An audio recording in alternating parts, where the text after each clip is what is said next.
You're listening to Sports Talk 49 with your host, Blake Anthony, exclusively on NSPN Champa Bay TV. And here we go! Get ready to strap yourself in and prepare for a ride on the Soul Train voice of Blake Anthony as he covers and breaks down the ins and outs of your Tampa Bay Buccaneers, Rays, Lightning, and every other professional sports team. Because if you don't know, you better ask somebody, and that somebody is Blake Anthony. Doesn't matter what's happened before today. Today's a brand new day. It's a brand new season.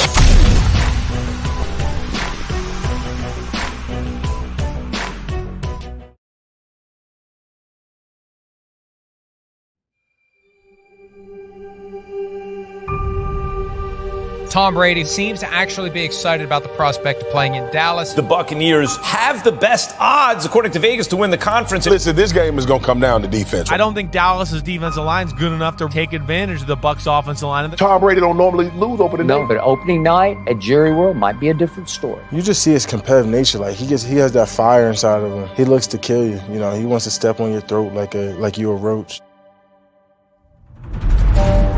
I've always been very confident in our team, from the day that I got here. This has always been a hungry team. This group come to work. This is where we start our Super Bowl chase at. I'm trying to just kick ass, take names. They're very big up front. They're quick on the defensive side of the ball. They're a tough team to beat, and it's going to be a big challenge for them. That's the America's team right there, Dallas Cowboys. So everybody's going to be watching them. I can't wait. It's a respect thing. They respect, the type of wall that we built up front. Fly around, make plays, and have some fun doing it. When you made this team, you made a commitment to your brother. You better hold it down. These boys can't mess with us. Brady looking that way and fires that way, and it's going to be caught and it's Godwin. Oh, yeah. Every time you see me, you got to throw it. Prescott fires into one traffic, and it's picked off at the 50-yard line. Davis. Prescott flushed out. Chase, sack.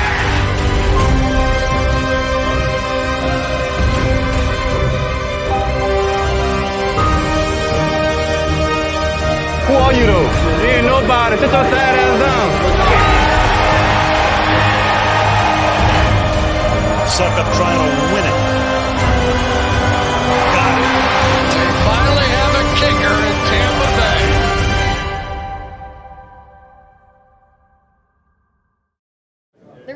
There were guys that also had their hands on some passes that dropped them, could have had interceptions. Yeah, it's all good. It's part of the game. Get back to work, go get on the drill machine and make sure it don't happen again. Don't make the same mistake twice. What was key to being able to hold Dak Prescott in check? I mean, he struggled to complete a pass beyond 5 yards. Yeah, I think just great preparation, and this time going into the game, already having film against them, against us, and know how they like to attack us. So I think we was able to put together a better game plan than last year. What did you learn from playing last year? Last year we learned that they really wasn't going to commit to the run game, and the runs that they did, they was going to try to get outside and not run into the interior. But most of the running game was quick game. A lot of curls, a lot of hitches, a lot of slants and stuff. So we kind of knew that going in, so we was able to attack it. But also the fact that you guys only had 5 penalties. Remember last year you had 11 against this team at home, and you had 5 penalties on the road. Dak Prescott, he has a really good hard count. You guys didn't seem to be lured off sides with that. Just what does it mean to be able to have a clean performance like that? I mean, that was the goal. Coach Bowles said, we had 4 turnovers and 11 penalties, and we still won by 2. He's like, that's not going to be good enough for the season, and he made an emphasis on it. So I feel like we responded to what our coach wanted well. Well. Media Monday, Overreaction Monday, Victory Monday, all that right here and more on NSPN. I'm your host, Blake Anthony, and this is Sports Talk 49. I had to bring out a special occasion for y'all. I don't have a cowboy hat because I'm not a Dallas fan. So I brought out the little hat I got here, show y'all in style.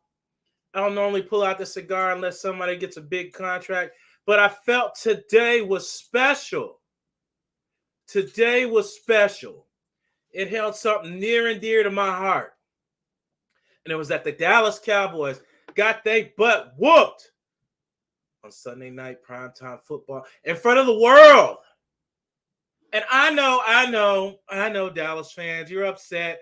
Blah, blah, blah, this, blah, blah, blah, that. And I already know the first thing you said when the score was done, it should have been 30-3, but I'll take the 19-3. And I already know what the first thing that came to your head is. Ron Harper, tell them what their first thoughts were. Right. Yeah, okay. Whatever. Fuck this bullshit. I mean, that's pretty much it. Ron says it right there. The Dallas Cowboys do what Dallas Cowboys always do.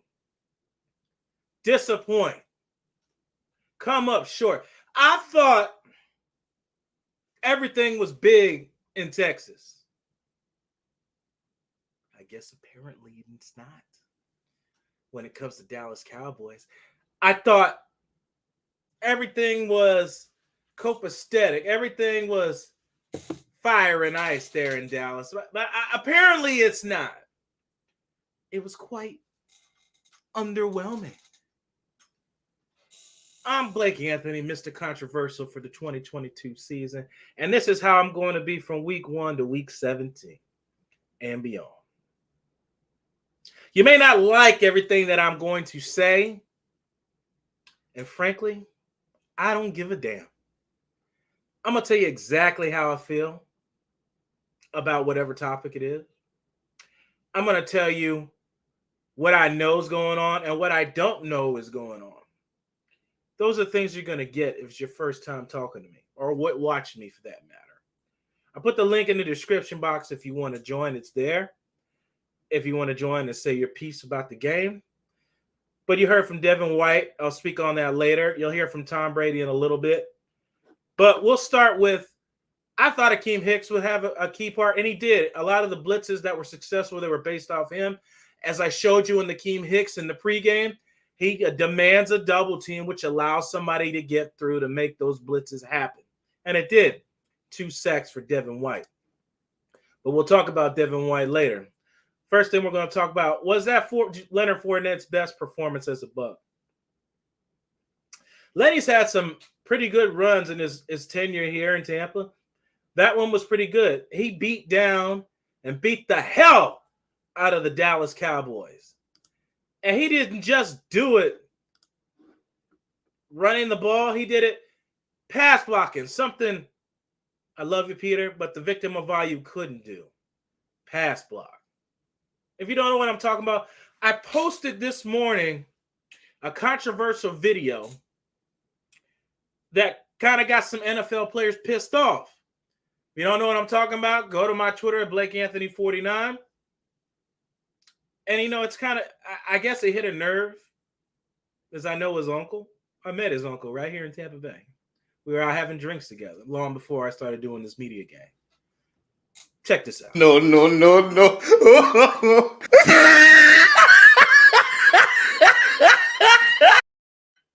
That's how I feel after I saw the score. That laugh just like that. I don't have such a laugh like that, but that's about how I feel, like Stephen A's laugh. Because I just want to see it one more time. One more time. No.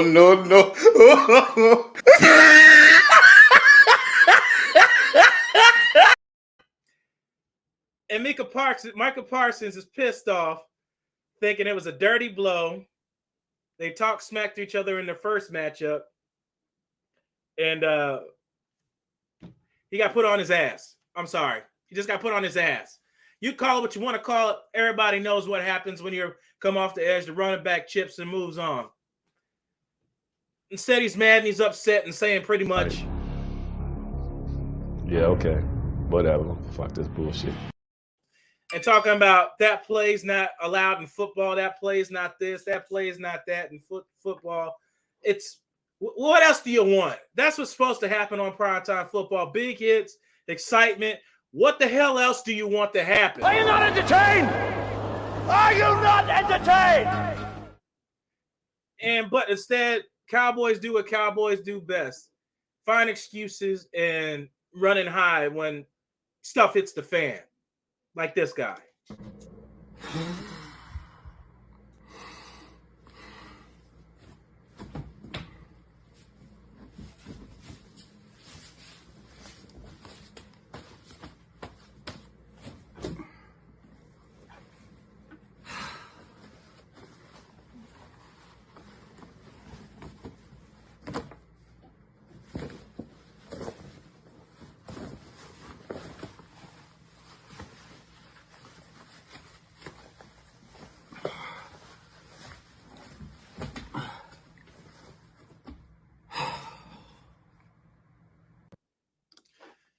That color looks better on you anyway, Skip. So it's a good switching from that ugly blue to that pewter and white, or red and white, whatever you want to call it. Leonard Fournette, 21 carries, 127 yards. Bucks had 33 total carries for 152 yards. That's total everybody, including Tom Brady's sacks and Brashard Perriman's negative reverse play. They said they were going to run. I didn't believe them personally, but they actually did what they said they were going to do. They ran the damn ball. And look, you controlled the game. You kept Tom Brady clean for the most part, except for those, when Donovan Smith got hurt and Josh Wells couldn't hold up. But that's what happens on premier pass rushes and things like that. You're going to give up those plays because that's what those guys do. They found the weak link and they exploited it. Cam Jordan's been doing it for years, and we'll check that out next week. See if Donovan Smith's going to be out, whatever the hell they're going to do among the offensive line, because Tampa Bay tends to struggle with the Saints on defense year in and year out. Again, I'm Blake Anthony, and this is Sports Talk 49 Live, and always exclusively right here on this great network of NSPN. I brought the hat out. I brought the cigar out because tonight this holds special to my heart, and it's the Dallas Cowboys taking that butt-beating Sunday night live on primetime television. As I said before, Devin White's 2 sacks I played earlier. Everything Devin said is pretty much what I said in the pregame. Where to attack them, what they thought they were going to do, and the Bucs linebackers did not disappoint. Levante Davis set the precedent as far as the linebackers and coverage because their coverage was, by many said, there wasn't that good. Devin missed a pick. It should have been a pick 6. Levante David had a great pass breakup about 15 yards downfield, understand where they were trying to go with the ball, got underneath of it and tipped it up, almost an interception by Jamil Dean. Great game by him, by the way. Great game by Carlton. Even better game by Anton Winfield, that junior that got the interception. Devin White, I'm going to talk about a little bit.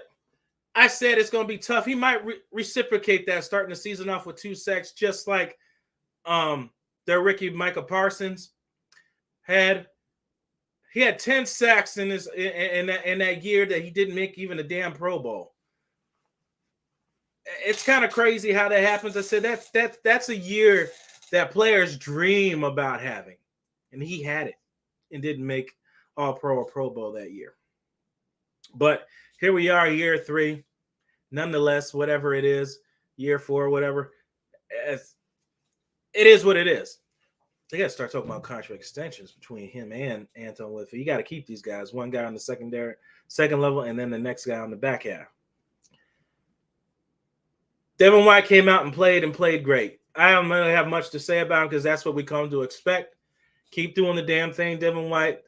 Keep getting them sacks. Keep getting your hands on balls, and keep popping running backs in the backfield. If you got comments, jump in. We got one right here. Marcel, having Winfield and nickel could be a game changer. And they did mention that in the game. It took a corner off, which was Sean Murphy-Bunting, who is not starting. It is Jamil Dean. And Anton Winfield now plays. He can roam around the field and make plays all over. And that is exactly what the hell he did. Made plays all over. Is going to give offenses fits. Keep doing that. Great point you brought up there. Julio Jones. What about that bomb to Julio Jones on the same play that Leonard Fournette put Micah Parsons on his BUTT? Ran right by Brown. Same thing Antonio Brown did last year. Made a big pickup. This guy keeps starting that corner. I guess he's good, but guys keep making big plays off of him, and Julio Jones came back and made a play. Evans had led the day with 5 receptions for 71 yards and a touchdown. 20 yard is the longest. 7 targets. Julio Jones 3 receptions, 69 yards. 48 is his longest, and 5 targets. Chris Godwin. Well, we'll talk about that later, but Julio Jones is starting to slowly get back to his old form, and it's great because you don't have to lean on him so much. Does Godwin's injury mean more snaps for Julio Jones? Of course it does. Of course it means more because he's not going to be out. Russell Gage is going to have to fit in. Julio Jones, you saw Brashard Perriman go deep. Scotty Miller really didn't get no burn except on special media. So it's going to be – you got a plethora of wide receivers to cycle in here. guys ain't forced to have to play. I didn't have that at first, but I will give a big shout out to the young tight ends that came in and made some plays early in that game. Set up a lot of great run plays for Leonard Fournette with Otten and number 41, Keith. Those guys came in and played really great. Looking forward to see Rudolph when he comes back, but great job by those guys making their plays, coming out early. They did not catch any passes, but they did contribute heavily to this game. Everything in football, it's the ultimate team game, and it's because everybody has to do their part for another to succeed. You can't be selfish and expect to have success for this team because it's just not going to work. And this team evidently has that continuity within each other, and they just do their job, and they're grateful for it. Great job to the captains among that team. Does the Ducks offense look out of sync? Let's hear what Tom Brady has to say, and then I'll talk more about it after. Check this out. Hi, guys. I know you would have liked to finish a few more drives early there, but just the ability to run the football and be as physical as you guys were to control the whole game. Yeah, it was great. Run game, defense, that'll win you a lot of games in the NFL. So very happy to see the line play the way they played. The backs played great. Receivers made a lot of great plays. We just didn't finish in the red area. I threw a bad interception. So a lot of room for improvement. So we'll get back to work. Got a huge game this week, going up against one of the tough teams in the league, and a really well-coached team. But it's a good win, but long season. You only threw it 27 times today, a lot more balance. Is that more of a Todd Bowles influence or just what they gave you tonight?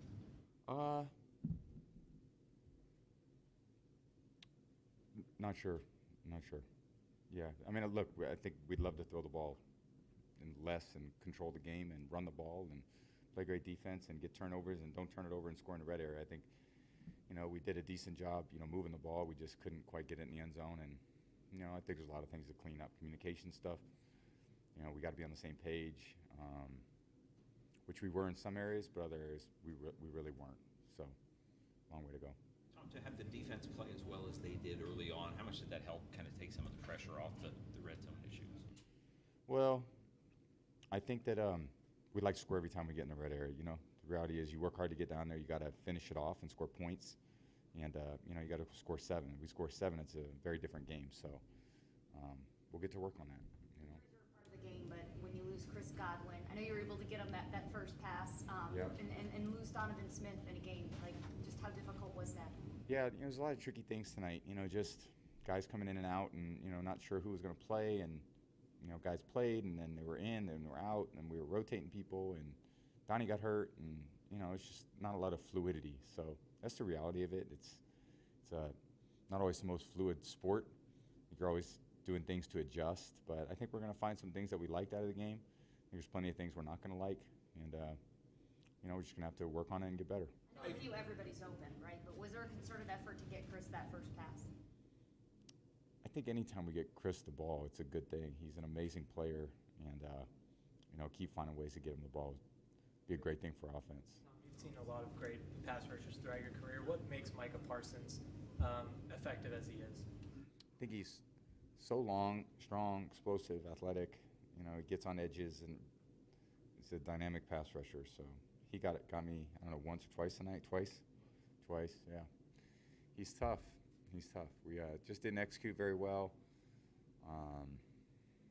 He made some good plays. Hey, Tom, I know you got a lot to draw on, and it's only the first game of the season, but how do you assess kind of how you feel with your flow in terms of getting back to, a real game again? I got a long way to go. I think we all do, and I think the team's got, I think the defense played awesome. Offensively, we can do a lot better than that tonight. So we're going to have to. We're going to have to score in the red area. We're going to have to stay healthy. We're going to have to, get back to work and find a little bit of regular season flow, and just put these days together and see if we can make some improvements. Does it seem like your running game, or it seemed to me like your running game may be a little bit more expanded in terms of some of the different things that you do with the running game? Is that kind of part of the thinking now moving forward too? I think we've always, we're trying to run it obviously effectively and efficiently, and we did a good job of that tonight.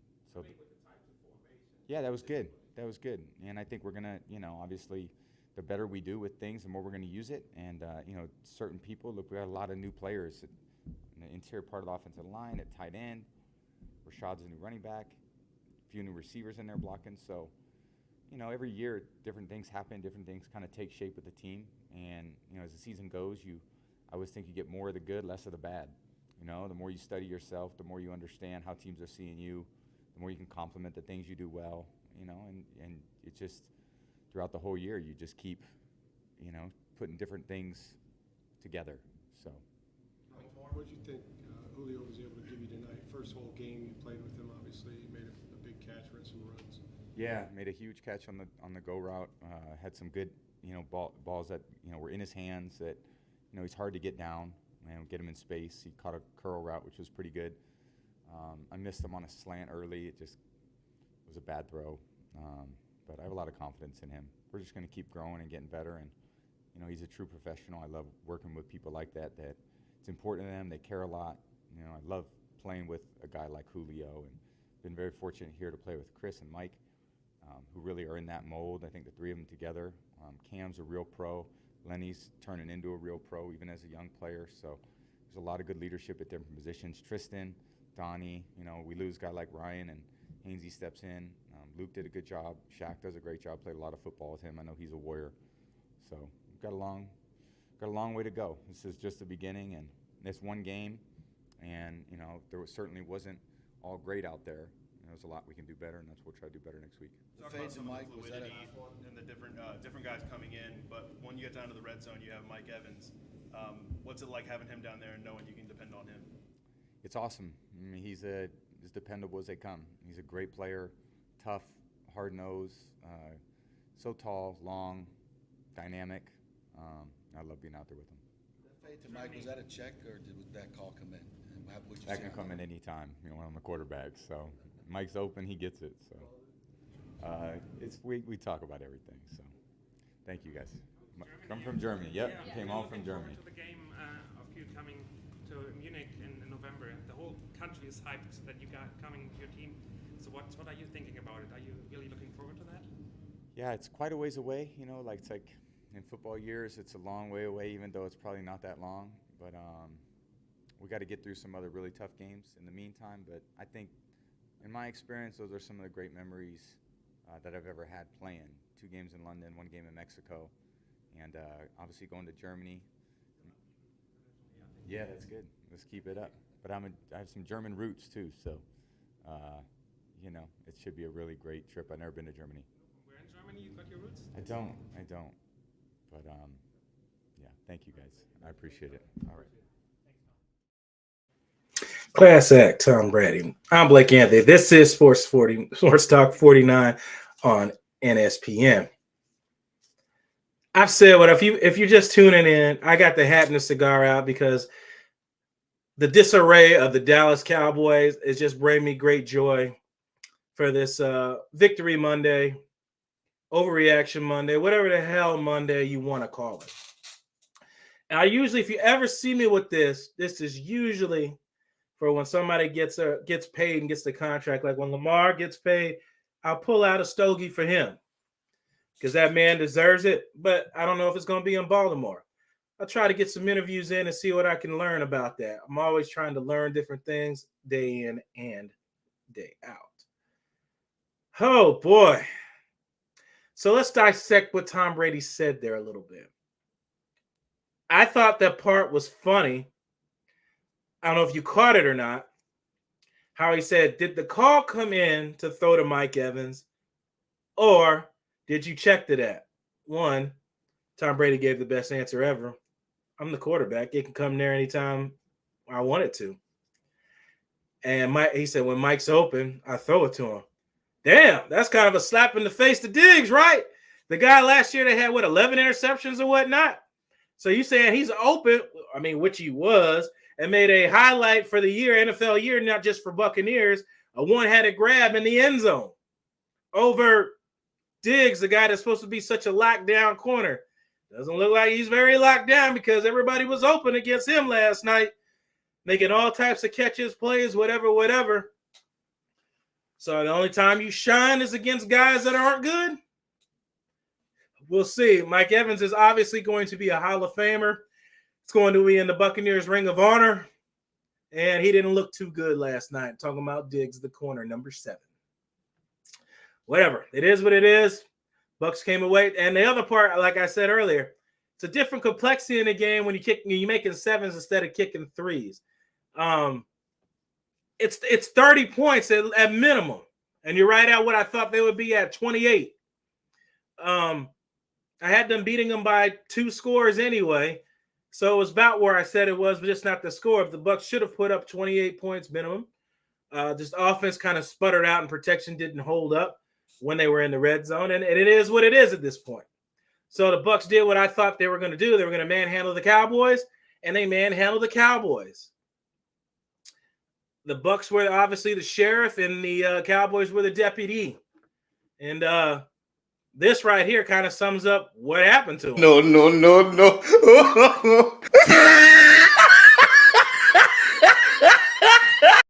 I'm sorry. I just can't. I laugh every damn time I see that. And I hope you guys get giggle. It's all over Michael Parsons, Von Miller, all those guys want to comment on it. And Michael Parsons says some words I'm not going to say live on the air that he did not like. But be that as it may, it happened, son. Dust yourself off and try again, and you'll be all right. Now let's talk about something in its entirety. The man had 2 sacks, but in the game where they had 33 run plays, he only had 5 total tackles, and 2 of them were sacks. So you had 3 technical tackles that were not sacks in that game. Where the hell were you in the rest of the runs? Chasing people downfield, making tackles? Somebody will look at that in the long run, because I know people will overlook that and they'll just say, oh, he got 2 sacks. He had a hell of a game. No, the hell he didn't. They gave up 152 yards on the ground that game. Sorry, let me hit that off. I got a lot of messages coming in. I told you, Mr. Controversial here. I get a lot of comments coming in. And you're going to get this me all year long. I'm not going to be reserved anymore. I'm going to be reserved. I want y'all to be entertained when you watch me. I like to talk analyticals and things like that, and it may bore you. And those that like that, enjoy that. So I'm going to give you guys what you asked for. I'm going to give you entertainment. Are you not entertained? Are you not entertained? And give you the cold, hard facts and truth. I don't care. I don't give a damn how you feel about it. I'm just going to tell you how I feel. You can't handle the truth. And that's just what it is. And the Dallas Cowboys, the truth of the matter is, you're in for a rough ride this season. And you're not having a competent backup and being ready just in case if your quarterback comes down is your own damn fault. And I only got one thing to say about it. You are so stupid. Am I? Idiot! And now you're stuck with that. Stephen A. Smith, everybody else, Dallas Cowboy fans, thank you guys for everybody watching this show today. I'm glad I could entertain you. And before this Monday night game that I'm going to watch, because the Bucks got to play Seattle, and I'll be watching and trying to learn what I can. When I give you guys breakdowns of the game, I'm already ready. Leave your likes, comments, subscribe to NSPN, Tampa Bay TV, on Instagram, Twitter, and all the social media platforms. Facebook, follow me at Blake Anthony 49 on Twitter, IG, and any social media platform. And we'll end this as we always do. You're the master of everything. What you do with your life, what you do with it. Thank you guys. God bless, and as always.